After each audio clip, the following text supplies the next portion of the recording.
Dis alweer 8 uur. Welkom in Nagrus.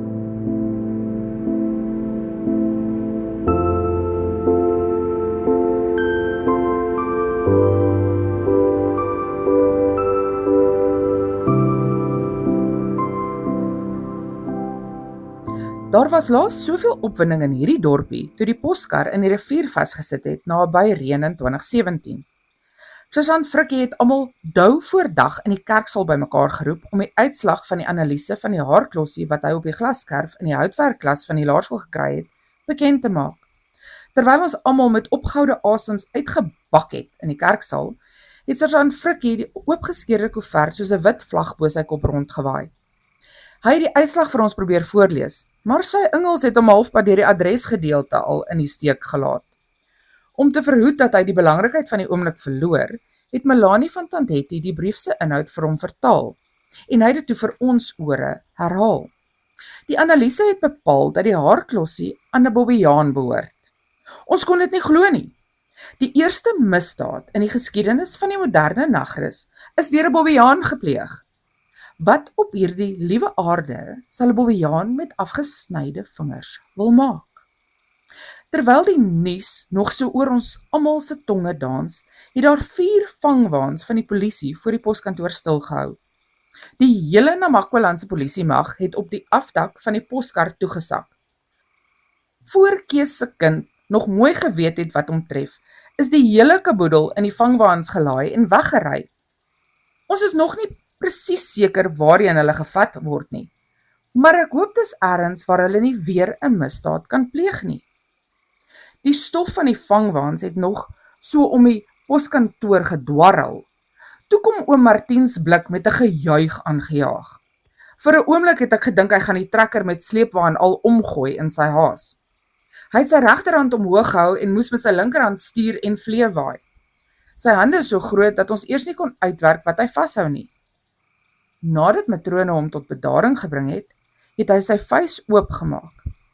In sy hand was die canfruitbottel met die afgesnyde vingers wat uit die laerskool se houtwerkklas gesteel is deur die Bobbejaan. Ons was spraakloos, en dis nie 'n maklike ding in Namakwaland nie. Volgens oom Martiens was hy soos gewoonlik op sy Vrydagoggendroete om die vullis met die sportgronde se trekker en sleepwa op te tel. Terwyl hy die vullis by die laerskool se asblikke opgelaai het, het iets blink sy oog gevang. Dit was die canfruitbottel met die afgesnyde vingers.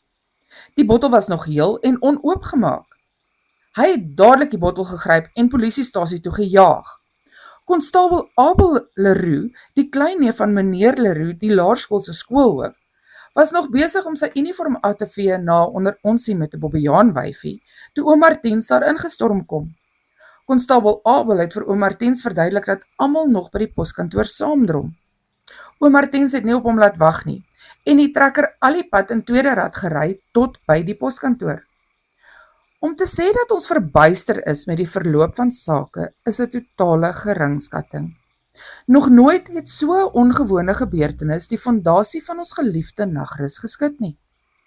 Die dag was so op sy kop gedraai, dat niemand die versengende hitte opgemerk het nie. Giel was nie eers op sy pos by die weerstasie op standkop nie, want hy is net so nuuskierig soos die res van ons. Hy het net genoem dat ons dalk kan reën kry. Niemand het daaroor gelag of 'n opmerking gemaak nie, want na vandag se gebeure is enigiets moontlik. Daar was ook nie tyd om by die biologieklas van die laerskool 'n draai te gaan maak nie, want meneer Leroux het die skool vroeg laat uitkom en almal huis toe gejaag. Die enigste plek waar daar gegons is by Sarie se kroeg agter die koöperasie. Daar het almal 'n eier te lê en 'n 2 sent se waarde te gevoeg gehad. Selfs Dominee het gesig kom wys en 'n woordjie met oom Martiens gewissel. Meneer Leroux het 3 biere afgesluk en toe die grondpad Swartklip toe gevat vir die naweek. Hierdie bizarre dag het my ook stof tot nadenke gegee, veral na 'n bottel Merlot.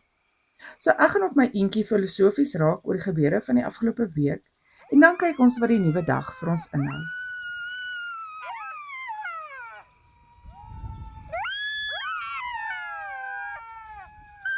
'n soete nagrus.